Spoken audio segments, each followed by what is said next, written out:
तो देखिए एनसीएफ 2005, ज्ञान को स्कूल के बाहरी जीवन से जोड़ना, इसका मेन उद्देश्य क्या है? ज्ञान केवल हमारे स्कूल तक ही सीमित ना रहे, उसको हमें स्कूल के बाहर से भी उसका संबंध रखना है। बाहर क्या क्या होता है, केवल जो बुक्स में केवल यही चीजें ना हो, स्कूल तक ही सीमित ना रहे, इस तरह की किताबें नहीं होनी चाहिए। तो ये एनसीएफ 2005 में बताया गया है। पढ़ने की रटंत्र प्रणाली से मुक्त करना, रोट लर्निंग सिस्टम जो है कि केवल आपको रट्टा मारना, ये याद, बस याद ही करना, ये मेरा हमारा लक्ष्य नहीं होना चाहिए, उसको समझना भी है। तो बच्चों को रट्टा मारने के मतलब याद करके लाओ, ये टोटल ये जो कहा जाता है ना, ये चीजें भी शिक्षा के लिए अच्छी नहीं है। तो ये भी इसमें बताया गया है, पढ़ने की रटंत्र प्रणाली को से मुक्त करना, केवल रटना ही नहीं है, केवल याद ही नहीं करना है, उसको समझना भी है। पाठ्यचर्या को इस तरह आगे बढ़ाना कि वह बच्चों के चहुमुखी विकास के अवसर दे, न कि पाठ्य पुस्तक केंद्रित बनकर रह जाए। जो भी हमारा सिलेबस है, जो भी पाठ्यक्रम हमारा लगा हुआ है, वो इस तरह हो कि बच्चे का ऑलराउंड डेवलपमेंट हो, सभी प्रकार से उसका डेवलपमेंट हो, केवल एक ही प्रकार के वहाँ पे लेसन ना हो। आपने देखा होगा बुक्स की जो होती है ना, वो भी बनने का एक निर्माण होता है। बुक जो किताब होती है, उसकी बाहरी संरचना, आंतरिक संरचना, छात्रों की जो क्लास है, क्लास के लेवल के अनुसार उसका निर्माण किया जाता है। उसके भी बहुत सारे सिद्धांत है, किताब को निर्माण करने के, बुक्स निर्माण करने के सिद्धांत हैं। तो उसमें क्या होता है कि सरल से कठिन, एक सरलात कठिनम प्रति एक सिद्धांत है, शिक्षण सूत्र है यह। तो सबसे पहले जो पाठ होते हैं उसमें सरल पाठ लिया जाता है। पहला पाठ सरल होगा, फिर दूसरा थोड़ा उससे कठिन, तीसरा थोड़ा कठिन, तो इस तरह से वहाँ पे पाठों का निर्माण किया जाता है बुक्स में। तो सरलात कठिनम प्रति और ज्ञातत अज्ञातम प्रति, जो छात्र पहले से जानते हैं उस तरह के पाठों को वहाँ पे दिया जाता है। आपने देखा होगा होली के बारे में, दीपावली के बारे में, पर्यावरण के बारे में, या फिर कुछ ऐसी कहानियां होती हैं जो हम जिसको पढ़ के क्या होगा कि हम जल्दी समझ पाते हैं। तो ऐसी चीजों को वहाँ पे ज्यादा किताबों में डाला जाता है, जिससे क्या होगा कि बच्चे अच्छे से उसको समझ पाए, तो उनका चहुमुखी विकास हो, उनका ऑलराउंड डेवलपमेंट हो। तो इस चीज को हमें ध्यान देना है। तो इसके अनुसार पाठ्यचर्या हमारी हो, इस तरह हमारा पाठ्यक्रम हो। परीक्षा को पहले की तुलना में अधिक लचीला बनाना और उसे कक्षा कक्ष की गतिविधि से जोड़ना, जो अभी मैं इससे पहले भी आपको बताया था, सेम यहाँ पे वही लिखा हुआ है। 2005 में ही ये चीजें आ गई थी, लेकिन धीरे धीरे चल रही हैं। परीक्षा को पहले की तुलना में अधिक लचीला बनाना और उसे कक्षा कक्ष की गतिविधि में जोड़ना। जितने भी कार्य, जो भी चीजें हम क्लास में पढ़ रहे हैं, वहाँ डेली हमारी अटेंडेंस लग रही है, हम डेली जा रहे हैं या नहीं जा रहे हैं, और हमारा व्यवहार क्लास में कैसा है, किस चीज को हम कितनी जल्दी समझ पा रहे हैं, तो हमारा कोई भी क्वेश्चन का आंसर हम कितना कितना क्रिएटिव आंसर हम दे पा रहे हैं, और हमारी जो लेखन शैली है, रचनात्मक शैली है, वो कैसी है। तो सब चीज को चेक करके हमें आंसर, नंबर इत्यादि देने चाहिए। केवल पेपर तक ही सीमित, मतलब आपके जो मार्क्स हैं पेपर के अनुसार ही नहीं होने चाहिए, केवल पेपर से में जितने नंबर आ गए वही आपको अंतिम निर्णय, अंतिम मूल्यांकन वही नहीं होना चाहिए। शैक्षणिक के साथ साथ गैर शैक्षणिक सभी क्षेत्रों का मूल्यांकन हमें करना चाहिए। तो ये भी एक इम्पोर्टेंट चीज इसमें कहा गया है।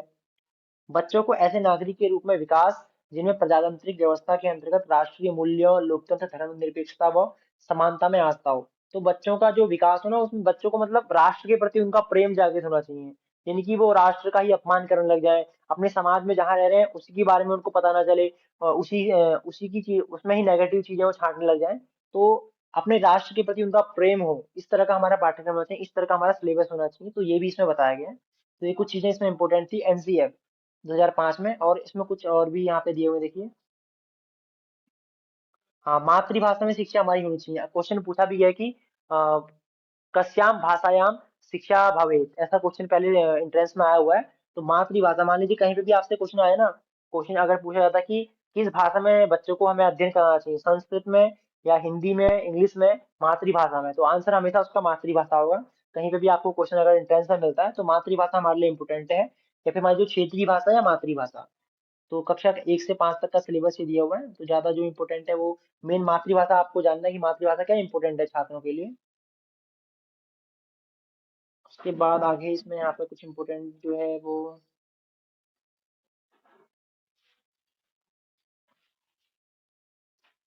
हाँ देखिए, सीखना अपने आप में एक सक्रिय, हाँ बताइए, मैसेज कर दीजिए आप बीच में ना, मैं इसके बाद मैं ले लूंगा, आपका कोई क्वेश्चन होगा तो मैसेज कर दीजिए। सीखना अपने आप में एक सक्रिय व सामाजिक गतिविधि है। सीखने सिखाने में निम्नलिखित सिद्धांतों पर बल देने की जरूरत है। तो ज्ञात से अज्ञात, मूर्त से अमूर्त, स्थानिक से वैश्विक की ओर।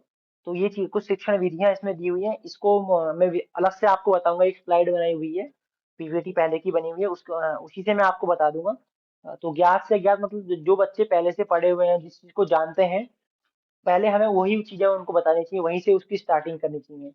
मूर्त से अमूर्त का मतलब है जो भी चीजें हमें दिखाई दे रही हैं। बच्चे जो क्लास 6, 7, 8 के बच्चे हैं, उनकी जो सोचने की क्षमता है उतनी ज्यादा विकसित उस टाइम नहीं होती है। तो जो भी चीजें वो देख पा रहे हैं, मूर्त मतलब है जो भी उनको दिखाई दे रही है, ऐसी चीजें मूर्त से अमूर्त की ओर हमें उनका अध्ययन स्टार्ट करना चाहिए। पहले जो दिखाई दे रही है उसके बाद धीरे धीरे अमूर्ति की ओर बढ़ना चाहिए। स्थानिक से वैश्विक, तो पहले हमारे समाज, फिर धीरे धीरे विश्व की ओर, या कुछ पहले छोटे स्तर में, फिर बड़े बड़े स्तर की चीजें उनको बतानी चाहिए। तो ये कुछ चीजें और इसमें बताई हुई हैं। और यहाँ पे और क्या इतना इम्पोर्टेंट इसमें नहीं है। हाँ, ये कुछ शिक्षण विधि है, तो ये भी, ये जो है ना, ये हर जगह आपके काम आएंगी। केवल ये जो यहाँ पे बताइए, ये पूरी शिक्षण अभिरुचि के लिए इम्पोर्टेंट है, इसलिए मैं केवल आपको यहाँ पे बता रहा हूँ। करके सीखना, मतलब कोई अगर क्वेश्चन इनसे संबंधित क्वेश्चन से पूछे जाते हैं, तो छात्र को हमें कुछ भी ऐसा पढ़ाना है, वो करके सीखें उसको। हमें उनको ग्राम ग्राम का भ्रमण कराना है, अगर पर्यावरण का विषय पढ़ाना है ना, तो उनको पहले पर्यावरण को दिखाना है। उससे क्या होगा, ज्यादा समझ पाएंगे वो। किताब में जो लिखा हुआ है, या केवल उनको लिखा देने से, उनको पढ़ा देने से वो ज्यादा नहीं समझ सकता छात्र। उनको अगर हम भ्रमण कराएं, उनको किसी क्षेत्र में लेके जाएं, तो वहां से वो ज्यादा सीख पाएगा। या फिर कोई भी हमें चीज बतानी है, तो उनको कृत्वा शिक्षणम, इसको बोलते हैं, करके सीखना। तो ये निरीक्षण करके सीखना, देख कर सीखना, परीक्षण करके सीखना, या सामूहिक विधि द्वारा सीखना, मिश्रित विधि द्वारा सीखना। तो ये कुछ चीजें हैं, इनका हमें प्रयोग शिक्षण में करना चाहिए। ये भी एनसीईएफ में बताया गया है। तो कुछ यहाँ से बस यही चीजें इंपॉर्टेंट थी। बाकी किताब वैसे पूरी इंपॉर्टेंट है, आपके लिए बस इतना ही इंपॉर्टेंट था। तो इसके साथ ही मैं अब आपको जो शिक्षण सूत्र है वो बता देता हूँ साथ ही में। और समावेशी शिक्षा है, उससे संबंधित कुछ क्वेश्चंस हैं, वो भी मैं अभी आपको करवा देता हूँ। तो देखिए, शिक्षण सूत्र का मतलब क्या होता है, किसी भी चीज को हम सरलता पूर्वक कैसे हम कर सकते हैं, कोई भी हमारा उद्देश्य है, उसको सरलता से कैसे प्राप्त कर सकते हैं, इसी के लिए शिक्षण में भी शिक्षण सूत्र होते हैं। तो सबसे पहले यहाँ पे आपको दिखाई दे रहा होगा, ज्ञाता अज्ञातम प्रति। छात्राणां पूर्वज्ञानस्य पूर्वानुभवस्य च आधारेण नवीनपाठस्य विषयस्य वा अध्यापनम्। इसका मतलब है, अभी इससे पहले एनसीएफ में भी ये बताया गया है, इसीलिए मैं इसको साथ ही में यहाँ पे आपको कंप्लीट करा देता हूँ, क्योंकि क्वेश्चन कोई भी आएगा छूटेगा नहीं आपका। तो ज्ञात से अज्ञात की ओर, तो बच्चे जो भी पहले से जानते हैं, बच्चों का जो पूर्व ज्ञान है, पूर्व अनुभव है, उसके आधार पे हमें पढ़ाना है। आपने अभी जब बीएड आप करेंगे, तो वहां पे क्या होता है, प्रस्तावना होती है एक, उसमें क्वेश्चन पूछे जाते हैं। जो भी टॉपिक टीचर को पढ़ाना होता है, उससे संबंधित वह क्वेश्चन पूछता है। मान लीजिए उसने टॉपिक पढ़ाना है कि होली, होली के विषय में उसने पढ़ाना है, तो वो क्वेश्चन वहां पे पूछेगा कि हमारे देश का नाम क्या है, तो बच्चे आंसर देंगे भारत। उसके बाद दूसरा क्वेश्चन में पूछेगा कि भारत के प्रमुख त्योहारों के नाम बताइए, तो बच्चे वहां पे आंसर बताएंगे, दीपावली, होली, रक्षाबंधन इत्यादि। उसके बाद फिर जो टीचर है बोलेगा कि आज हम लोग होली के विषय में विशिष्ट रूप से अध्ययन करेंगे। तो यहाँ पे क्या हुआ, देखिए, पूर्व ज्ञान, छात्रों का जो पूर्व ज्ञान है, या छात्रों का जो पूर्व अनुभव है, उसके अनुसार वो नई चीज को पढ़ा रहा है। तो उसने क्या हुआ, पहले पूछा कि हमारे देश का नाम क्या है, तो ये पूर्व ज्ञान में छात्र को पता है कि यह भारत है। और भारत के प्रमुख त्योहार क्या है, ये सब उनके ज्ञान, पूर्व ज्ञान है उनका, उनको पहले से पता है ये चीजें। उन्हें सब बताया कि हाँ, ये सब त्योहार क्या है, हमारे भारत में मनाया जाता है। उसके बाद फिर जो टीचर है वो बोलेगा कि आज हम लोग होली के विषय में विशिष्ट रूप से अध्ययन करेंगे। मतलब अब जो नया चीज पढ़ाना है, उसको पिछले ज्ञान से हमें जोड़ना है। पिछले अनुभव, जो छात्रों ने जो भी चीजें वो जानते हैं, उससे जोड़ते हुए हमें पढ़ाना है। तो यही है ज्ञात से ज्ञात की ओर, जो जानते हैं, जो भी छात्र को पता है, उससे जो नहीं पता है उसकी ओर हमें आगे बढ़ना है। ये नहीं कि आपको पहले जो उनको आता ही नहीं है वो आपने पहले पढ़ा देना है। तो मैथ्स में आपने पहले उनको, मान लीजिए छोटी क्लास के बच्चे, पहले आपने उनको टेबल याद करवानी है, टेबल पढ़ानी है, मल्टीप्लाई डिवाइड सब, ये चीजें करानी है। उसके बाद फिर आप उनको भिन्न इत्यादि के जोड़, भिन्न इत्यादि के घटाव इत्यादि जो भी होते हैं, उनको बाद में वो करेंगे, तो पहले आप उसको नहीं कराएंगे। तो यह ज्ञात से अज्ञात की ओर। दूसरा है सरलात् कठिनम प्रति, सरल से कठिन की ओर। इसका मतलब है कि छात्र को पहले हमें सरल विषय को पढ़ाना है। अगर आप पहला ही जो लेसन है वो अगर बहुत हार्ड होगा, अगर आपने देखा होगा क्लास, जो हमारा टाइम टेबल बनता है विश्वविद्यालयों में, वहां पे पहला जो पीरियड होता है, वो अधिकांशतः सरल पीरियड रखा जाता है। क्योंकि छात्र क्या होगा ना, उसको पढ़ेंगे तो पहला थोड़ा सरल होगा, फिर थोड़ा उससे कठिन, फिर थोड़ा कठिन, थोड़ा कठिन, इस तरह से पीरियड वहां पे बनाए जाते हैं। जो टाइम टेबल होता है, इस तरह से वहां पे उसका निर्माण किया जाता है। तो इसी को हम सरल से कठिन की ओर कहते हैं। पहले अगर हम सरल नहीं पढ़ाएंगे, पहले पहला ही विषय कठिन रहेगा, तो छात्र का वहां पे अभी उनकी रुचि उसमें जागृत नहीं होगी, उसको पढ़ने के लिए वो पूर्ण मनोभाव से वहां पे नहीं पढ़ेंगे, नहीं उसका उसमें ध्यान देंगे, नहीं वो अध्ययन करेंगे। इसलिए सरल से कठिन की ओर हमें छात्र को इस शिक्षण सूत्र का प्रयोग करके पढ़ाना चाहिए। तो यहाँ पे इन्होंने लिखा हुआ है कि ज्ञात विषय सरलो भवति, जो छात्र पहले से जानते हो क्या होता है, सरल होता है। अज्ञातस्य कठिनः, अध्यापकः सरलविषयं प्रथमं पाठयेत् ततः परं कठिनम्। यथा संस्कृतशिक्षणे सरलानि लघूनि वाक्यानि प्रथमं पाठयेत् ततः कठिनानि वाक्यानि पाठयेत्। तो संस्कृत शिक्षण में पहले उसको सरल वाक्य बताए, उसके बाद फिर कठिन वाक्यों को बताए। तो पहले लट लकार का प्रयोग करना सिखाए, उसके बाद फिर आगे के जो और लकार हैं उनका प्रयोग करना उसको बताए। तो इस तरह से सरल से कठिन की ओर हमें चलना है। उसके बाद देखिए स्थूलात् सूक्ष्मं प्रति। स्थूला सूक्ष्म प्रति का मतलब वही है, देखिए अभी मैंने आपको बताया ना, मूर्त से अमूर्त की ओर, मूर्त से अमूर्ति की ओर जो है ना, वही है स्थूल से सूक्ष्म की ओर। स्थूल वस्तु नाम इंद्रिय गोचर, जो भी चीजें हमें हमारी इंद्रियों से दिखाई देती है, जो भी इंद्रिय गोचर है, तो उसको हम स्थूल वस्तु कहते हैं। तो सबसे पहले बच्चा जिस चीज को देख पा रहा है, जो उसके सामने है, जो प्रत्यक्ष है, उस चीज को हमें उसको बताना है। उसके बाद फिर सूक्ष्म ज्ञान की ओर धीरे धीरे बढ़ना है। पहले ही आपने उसको नहीं बताना है कि वो चीज देख नहीं पा रहा है उसके बारे में, या उसको आपने क्लास सिक्स में आप एक रचना करके लाओ, ये चीजें नहीं कहनी है। वहां पे आपने केवल जो चीजें देख पा रहा है, धीरे धीरे उसका स्तर बढ़ेगा ना, धीरे धीरे ये चीज का हमें यूज करना है वहां पे। स्थूल से सूक्ष्म की ओर अध्ययन हमें छात्रों को करवाना चाहिए। किमपि कार्यम प्रथम स्थूल वस्तु भी प्रारब्धम तथा सूक्ष्म प्रति प्रस्तातव्यम। तो आपने देखा होगा, अगर हमारे सामने कोई आता है तो पहले सबसे पहले हम उसके पूरे शरीर को देखते हैं। उसके बाद फिर एक एक अंग की ओर जाते हैं। पहले आप पूरे हाथ को देखेंगे, उसके बाद फिर हर उंगली को देखेंगे। तो वो ही है, इसी को बोलते हैं स्थूल से सूक्ष्म की ओर। उसके बाद अगला दिया हुआ है पूर्ण से अंश की ओर, पूर्णात अंशम प्रति। प्रथमं बालः प्रथमं समग्रं वस्तुं पश्यति, ततः परमेव तस्य दृष्टि अवयवेषु पतति, यथा पटे दृष्ट्वा तस्य विशेषणम्। तो पूर्ण से अंश की ओर अभी मैं इससे पहले स्कूल वाले में भी इसका उदाहरण मैं आपको दे रहा था।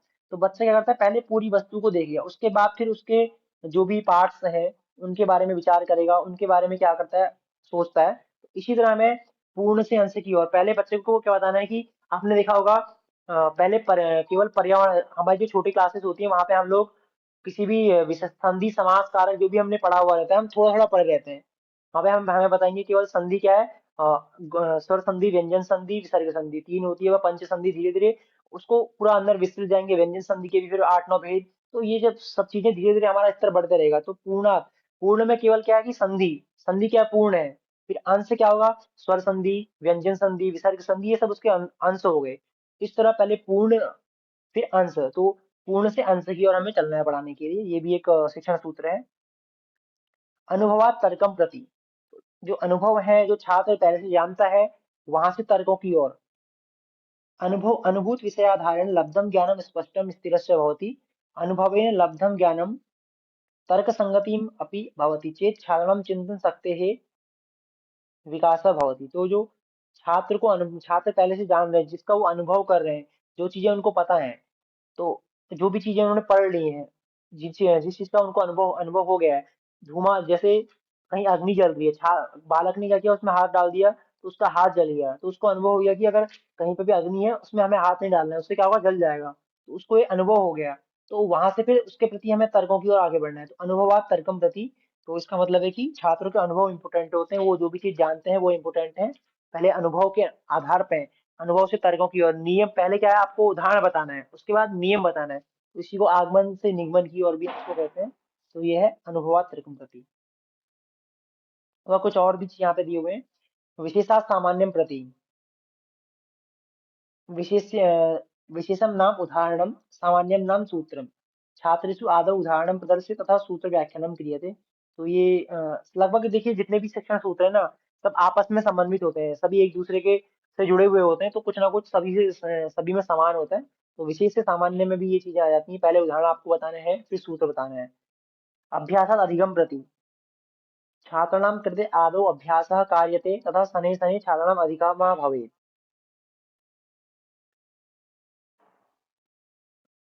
तो हमें क्या करना है, छात्र को किसी भी चीज के लिए पहले अभ्यास कराना है। आपको इससे पहले मैं एक बार पढ़ा, थॉर्नडाइक का नियम पढ़ाया था। थॉर्नडाइक नहीं, स्किनर का था। स्किनर के नियम मैंने बताया था, तत्परता का नियम, प्रभाव का नियम और अभ्यास का नियम। तो जो अभ्यास है वो भी दो प्रकार का होता है। मैंने आपको बताया था कि एक ही चीज को आप लोग करिए, 20 बार करिए। ठीक है, एक ही चीज को, एक किताब को पढ़ो 20 बार, या फिर 20 किताबों को एक बार पढ़ो। तो इसमें से सबसे ज्यादा अच्छा क्या है, एक किताब को 20 बार पढ़ना क्या है, अच्छा है। ये हमारा अभ्यास का नियम है। अगर आप एक ही किताब को लेके, एक चीज को मुख्य मान के, उसमें विश्वास करके अगर उसको 20 बार पढ़ेंगे, तो वो आपका हमेशा के लिए क्लियर हो जाएगा। हमेशा के लिए आप उसको जान जाएंगे। लेकिन 20 चीजों को आप, किसी पे भी विश्वास नहीं हो रहा है, नया नया थोड़ा भी कुछ अच्छा लग रहा है, तो आप वहां चले जा रहे हैं। तो ये चीजें क्या है ना, ये आपको आपके मुख्य उद्देश्य से, आपके मेन जो वर्क है, मेन लक्ष्य है, वहां से भटका देते हैं। तो ये चीजें हमें नहीं करनी है। अभ्यास में क्या होता है कि जितना ज्यादा हम अभ्यास करेंगे, उतनी जल्दी हम सीखेंगे। तो इसलिए छात्रों को पहले जितना ज्यादा हम अभ्यास करेंगे, उसके बाद अधिगम खुद ही वो सीख जाएगा। अधिगम का मतलब होता है लर्निंग, सीखना। मैं आपको बताया था सब सिद्धांत लर्निंग के, आपने आपको इससे पहले एक क्लास हुई थी, तो वहां पे मैंने पढ़ाए थे। तो ये वही है, अभ्यास से अधिगम की ओर। मूर्तात् अमूर्तम प्रति, तो मूर्त से अमूर्त की ओर भी वही है, जो स्थूल से सूक्ष्म है, वही सेम यही है, मूर्त से अमूर्त की ओर। बस नाम थोड़ा सा मूर्त अमूर्त शब्द बस चेंज कर दिया है। तो जो दिखाई, मूर्त मतलब जो दिखाई देता है, अमूर्त मतलब जो नहीं दिखाई देता है। मूर्तम नाम विद्यमान वस्तु, अविद्यमान अमूर्तम भवति। अत्र चित्रम दृष्ट्वा हिमालयादि पर्वतानां विषये पाठिये। तो अगर हिमालय आदि विषय के बारे में हमें पढ़ाना है, तो चित्र इत्यादि दिखा के बच्चे को हम मूर्त, जो भी चीज वो देख रहा है, उसके अनुभव के आधार पे हम वहां पे पढ़ाएंगे। तो ये मूर्त से अमूर्त की ओर है। विशेषणात् संश्लेषण प्रति,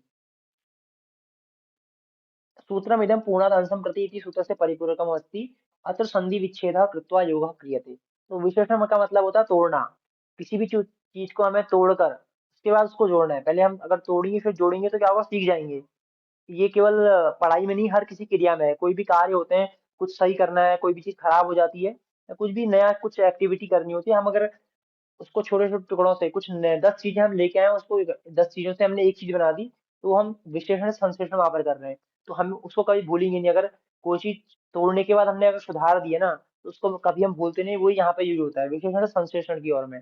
पहले क्या है, संधि विच्छेद में क्या, अगर हम संधि पढ़ रहे हैं, समास पढ़ रहे हैं, कारक कुछ भी पढ़ रहे हैं, तो वहां पे क्या है, उसका उदाहरण पहले बताया जाएगा। उदाहरण को भी तोड़ा जाएगा कि यहाँ पे ये हो रहा है, फिर इसमें यहाँ पे ये हो रहा है।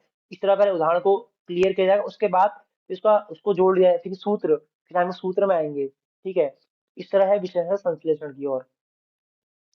आगमनात् निगमनम प्रति, तो ये सब समान ही है। आगमन से निगमन का मतलब भी वही है। अत्र उदाहरण माध्यमेन अधिगम अन्ते सूत्रोपस्थापनम क्रियते। यहाँ पे पहले उदाहरण बताया जाएगा, फिर उसके बाद अंतिम में सूत्र का उपस्थान किया जाएगा। पहले हमने उदाहरण बता दिया, किसी भी चीज का कुछ पढ़ाना है, उसके बाद फिर हमने उस विषय को, उसका नियम बताया। तो ये है आगमन से निगमन, निगमन की ओर। उसके बाद देखिए अनिश्चित से निश्चित की ओर। प्राथमिक छाननम करते अनिश्चित वस्तुना निश्चितम प्रतिबोधिते। जो अनिश्चित वस्तु है, उससे निश्चित की ओर हमें, ये शायद यहाँ पे कुछ इसमें अनिश्चिता निश्चितम प्रति, प्राथमिक छाननम करते अनिश्चित वस्तुना निश्चितम प्रतिबोधिते। इसको एक बार मैं देख लूंगा, शायद इसमें मुझे लग रहा है कि कुछ यहाँ पे गलत लिखा हुआ है। तो निश्चित से अनिश्चित की ओर हमें यहाँ पे छात्र को पढ़ाना चाहिए। निश्चित से, क्योंकि जो चीजें क्लियर है, वहां से फिर आगे की ओर हमें बढ़ना है। तो ये सेम, और जो चीजें हैं उनसे ही घटेगा ये सेम। मूर्त से अमूर्त की ओर, और तो निश्चित से अनिश्चित की ओर। इसको मैं बाकी देख लूंगा एक बार। अब देखिए, मेन इतना मैंने आपको बताया, इसका सारांश क्या है, यहाँ से क्वेश्चन क्या पूछेगा आपसे, आपको इसमें मेन क्या जानना है।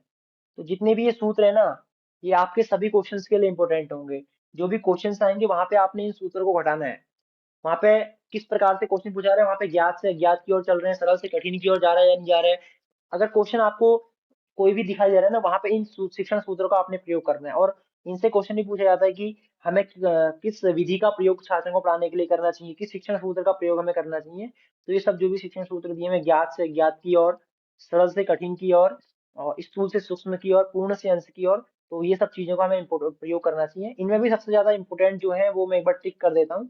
ज्ञात से अज्ञात, और सरल से कठिन की ओर, मूर्त से अमूर्त की ओर, स्थूल से सूक्ष्म की ओर, और अनुभव से तरक्की की ओर। ये ज्यादा इंपॉर्टेंट है। बाकी तो सब एक, वैसे देखिए ना आपने, अगर इसको एक सूक्ष्म रूप से या सूक्ष्म दृष्टि से देखेंगे, अगर इसमें और अंदर हम जाके अगर पढ़ेंगे, तो लगभग सब समान ही होती है। ये बस एक भेद किए हुए, हल्का हल्का इनमें डिफरेंस होता है। तो जितना एंट्रेंस के लिए था, वो बस आपको ये हल्का हल्का आपको इनके बारे में पता होना चाहिए। क्या यहाँ पे ज्ञात से अज्ञात में क्या होता है, मूर्त से अमूर्त में क्या होता है, सरल से कठिन में क्या होता है, अनुभव से तर्क में क्या होता है, बस ये पता होना चाहिए। और क्वेश्चन जो भी आएंगे, तो बाकी इसके बाद क्वेश्चन ही हम सॉल्व करेंगे। आगे आने वाली जो क्लासेस होंगी, वहां पे हम क्वेश्चन से सॉल्व करेंगे। तो वहां पे इससे संबंधित जितने भी क्वेश्चन होंगे, मैं आपको बता दूंगा। ठीक है, तो ये हमारा शिक्षण सूत्र हुए।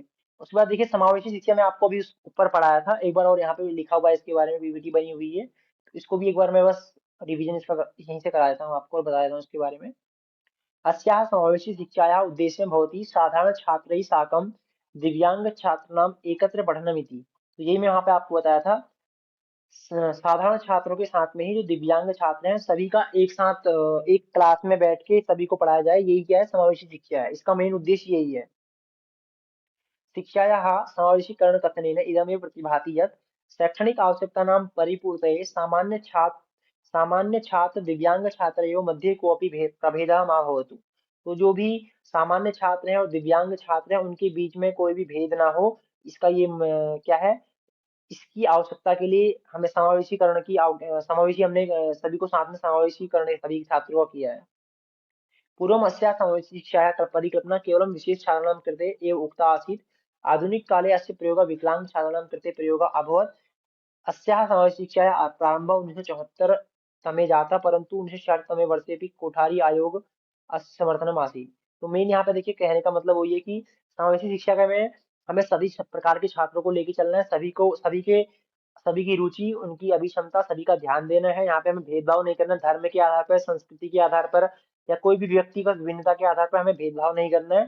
सभी प्रकार के मेन है दिव्यांग छात्रों के साथ में साधारण छात्र, साधारण में सभी आ जाएंगे, साधारण में जो भी सामान्य बालक हैं वो सब आ जाएंगे, और दिव्यांग में आपको मैं बताया था कहीं पे भी व्यक्ति की भिन्नता है या कुछ कहीं चोट इत्यादि लग गई है, पाँव इत्यादि समस्या, मतलब कुछ भी ऐसी चीजें हैं, दिव्यांग हैं, तो वो सब सभी छात्रों को एक साथ बैठ के पढ़ाना ये समावेशी शिक्षा का मेन उद्देश्य है।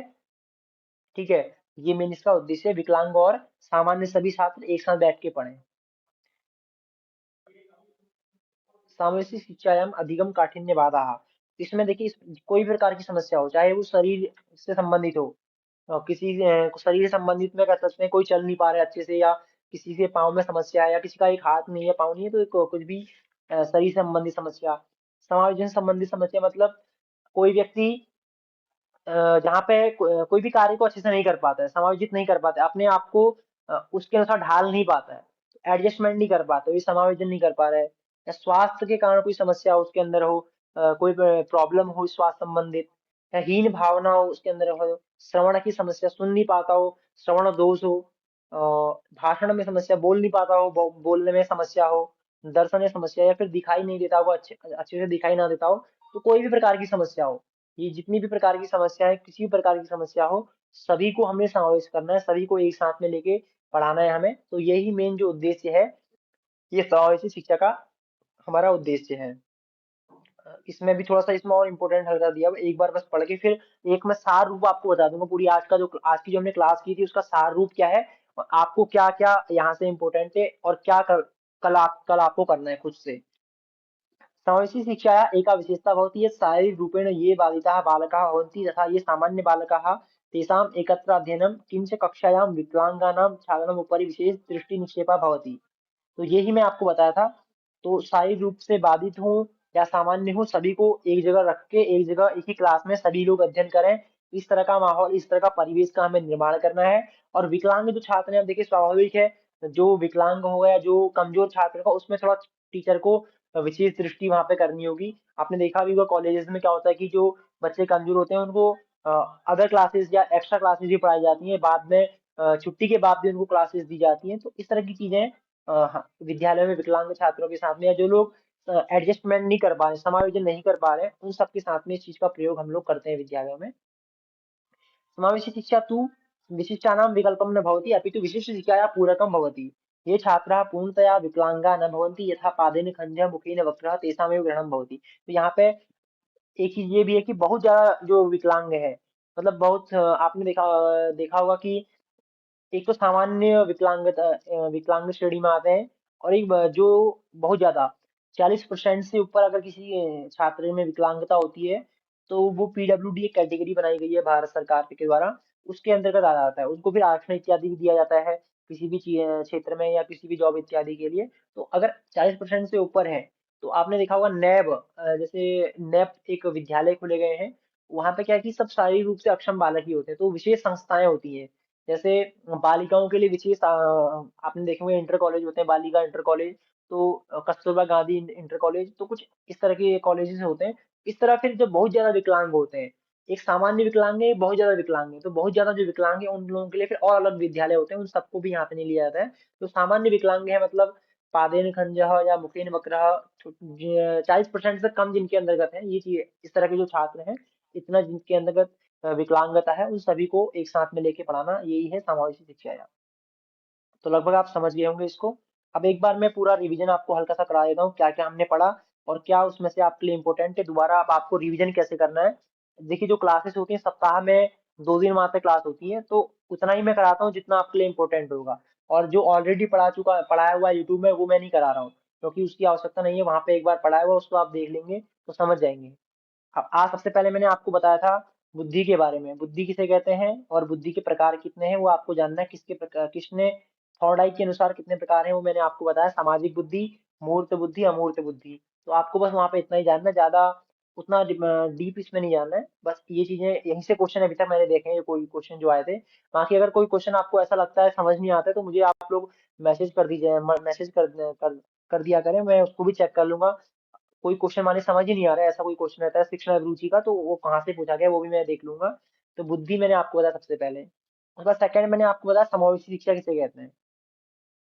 तो दोबारा भी मैं, समावेशी शिक्षा तो लगभग आप समझ ही गए होंगे, कोई क्वेश्चन ऐसा गलत नहीं होगा, कोई करेगा भी नहीं। तो समावेशी शिक्षा किसे कहते हैं, सभी को साथ में लेके चलना है, वो किसी कैसा भी बालक हो। दूसरा टॉपिक हमने ये किया, ये कवर किया। तीसरा हमने किया था बाल केंद्रित शिक्षा क्या है, very important, child centre education. कोई भी क्वेश्चन आए ना, हमेशा इसका ध्यान दीजिएगा। अगर शिक्षण रुचि में नहीं आ रहा है तो वहां पे इस शॉर्ट टर्म को अप्लाई कीजिए। बच्चे के हित में कौन सा विकल्प जा रहा है, कौन सा विकल्प बच्चे के लिए बात कर रहा है, बच्चे को आपने वहां पे अपने को, आप अपने को भी वहां पे रख सकते हैं, मेरे लिए कौन सा विकल्प ज्यादा बेस्ट होगा। तो वो आपने वहां पे ध्यान देना है, उस विकल्प के अनुसार आपने वहां पे उसका आंसर देना है। तो ये चाइल्ड सेंटर्ड एजुकेशन में बताया जाता है। तो ये, उसके बाद मैंने आपको बताया बाल केंद्रित शिक्षा किसे कहते हैं। और बाल केंद्रित के साथ में प्रगतिशील शिक्षा भी मैंने बताया था। बाल केंद्रित शिक्षा के जो है ना जनक है वो जॉन डीवी हैं। और भारत में अगर पूछा जाए तो गीजूबाई बधेगा। ठीक है, भारत में अगर पूछा जाए तो गीजूबाई बधेगा नाम है उनका। ये गुजरात के हैं। और अगर वैश्विक स्तर पे, मनोवैज्ञानिक स्तर पे पूछा जाए, वैसे पूछा क्वेश्चन वैसे आया नहीं है यहाँ से, ये मैं आपको बता दे रहा हूँ नॉलेज के लिए। प्रगतिशील शिक्षा में क्या होता है कि हमें शिक्षण विधियों का प्रयोग करना होता है, छात्रों में के अंतर्गत जो भी क्षमताएं हैं उनका विकास कैसे हो, वो डेवलपमेंट कैसे करें। तो उसमें प्रोजेक्ट विधि है, और नई समस्या समाधान विधि है, नैदानिक उपचार है। इस तरह की चीजों का प्रयोग करके हम बच्चों का विकास करते हैं। ये प्रगति उनकी मतलब डेवलपमेंट, प्रगति मतलब है डेवलपमेंट कैसे हो, वो आगे कैसे बढ़े। इस तरह का कोई भी कार्य होगा तो प्रगतिशील शिक्षा के अंतर्गत आएगा। उसके बाद फिर मैंने आपको बताया था जो एनसीएफ 2005 है, वहां से उससे संबंधित कुछ चीजें बताई थी आपको। और वहां पे एक पेज मैंने आपको बताया था, उसको दोबारा मैं आपको बता देता हूँ। 183 पेज नंबर था वो। उसको आप लोग बाद में देख लीजिएगा, 183 पेज नंबर है उस बुक का। उसको एक बार देख लीजिएगा, कुछ वहाँ पे इंपॉर्टेंट बहुत चीजें हैं लिखी हुई हैं, उनको देख लीजिएगा खुद से, कवर उसको एक बार कवर कर लीजिएगा। क्योंकि यहाँ पे मैं उतना नहीं करा रहा हूँ, मैंने ऑलरेडी करा दिया है वो इससे पहले वाली क्लासेस में। तो कुछ आप लोग को समझ ना आया हो, जो लोग पहले क्लास नहीं कर पाए हैं, तो वो लोग इस पेज नंबर को एक बार अच्छे से देख लीजिए। सभी लोग देखिएगा और सभी लोग अच्छे से एक बार कवर भी कर लीजिएगा इस पेज नंबर 183 पेज नंबर जो बुक का है। ठीक है, पीडीएफ का पेज नंबर नहीं, बुक का, ये आपने ध्यान देना है। उसके बाद फिर मैंने आपको दोबारा फिर यही ये इतना ही चीज लगभग मैंने आपको मेन बताया। फिर हाँ, शिक्षण सूत्र, शिक्षण सूत्र का जो प्रयोग होता है ना, शिक्षण में रोचकता कैसे आए, शिक्षण अच्छा कैसे हो, उसमें हम विकास कैसे कर पाए अच्छे से अच्छा, तो इसके लिए शिक्षण सूत्रों का प्रयोग किया जाता है। उसमें ज्ञात से अज्ञात की, और सूक्ष्म से मूर्त से अमूर्त की, और अनुभव से तर्क की, और पूर्ण से अंश की, और तो ये सब कुछ प्रमुख शिक्षण सूत्र हैं। इनका बस नाम भी आपको पता है कि हल्का क्या होता है। ज्ञात से ज्ञात में कि बच्चा जो जानता है पहले, जानने जो जानता है ऑलरेडी उसको हमें पढ़ाना है, फिर जो नहीं जानता है उसकी ओर आगे बढ़ना है। सरल से कठिन की, और सरल, पहला जो पहला लेसन है वो सरल होना चाहिए, पहले उसको हमें सरल चीजें बतानी है फिर कठिन बतानी है। मतलब पहले आपको उसको एडिशन इत्यादि सिखाना है, उसके बाद फिर आपको उससे आगे एलसीएम एचसीएफ जो भी चीजें हैं उनको फिर आगे आपको बताना है। तो ऐसी सेम सभी सब्जेक्ट में करना है। तो ये चीजें लगभग आप आज आपको बताई हैं। अब जितना भी आपको बताया ना, यहाँ से लगभग 2-3 क्वेश्चन, 3-4 क्वेश्चन कितने भी आ सकते हैं। तो ये सब आपके ऊपर है, अब इसका रिवीजन आपको करना है। एक बार जो भी पढ़ाया जाता है ना उसका रिवीजन अवश्य कीजिए। अभ्यास का नियम अवश्य यूज कीजिए। अब जितना ज्यादा अभ्यास करेंगे उतना आपके लिए अच्छा होगा, कभी भूलेंगे नहीं। तो अभ्यास कीजिए जो बताया गया ना। अब ये नहीं कि आपको मैं बता रहा हूँ उसके बाद 10 जगह ढूंढ रहे हैं, उसको मत ढूंढिए। जितना मैं बता रहा हूँ वो आपके लिए पर्याप्त है, इससे आगे नहीं बढ़ेगा। मान लीजिए हो गया तो एक आध क्वेश्चन बढ़ सकता है। 100% मैं नहीं कहूंगा आपसे, हाँ 90% मैं कह सकता हूँ। 99% तक मैं 98% मान लीजिए मैं आपको बता देता हूँ। इससे आगे कभी भी नहीं जाएगा।